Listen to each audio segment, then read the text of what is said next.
So, let's start by identifying the difference between user and end user. In the field of user experience design, one of the most important terms is user. A user is any person who uses a product. In addition, the end user is the specific audience a UX designer creates something for.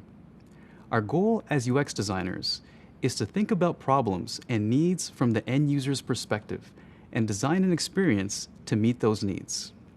Think of it like this: an animated movie about talking cars is designed with kids ages 5 to 7 in mind. Those kids are the movie's end users, but adults and teenagers will be in the audience too. So they're also users.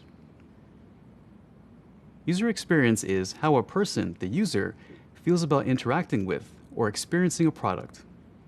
Do you think everyone in the theater experiences the movie the same way? Not likely.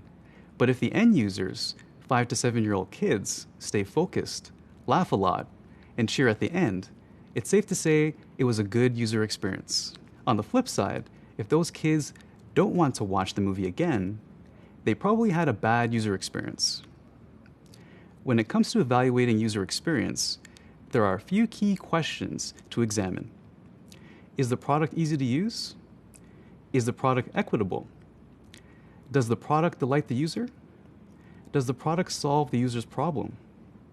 Answering yes to these questions are all goals of a good user experience, as we previously learned. And these are questions UX designers are constantly asking themselves to create great user experiences. As a UX designer, you will focus on the end user, acting as the user's advocate and balancing business needs. Your team members might prioritize other goals for a product, like sales or marketing. And some stakeholders might forget the fact that they are not the end user. That's why you, as a UX designer, need to keep the end user as your main priority.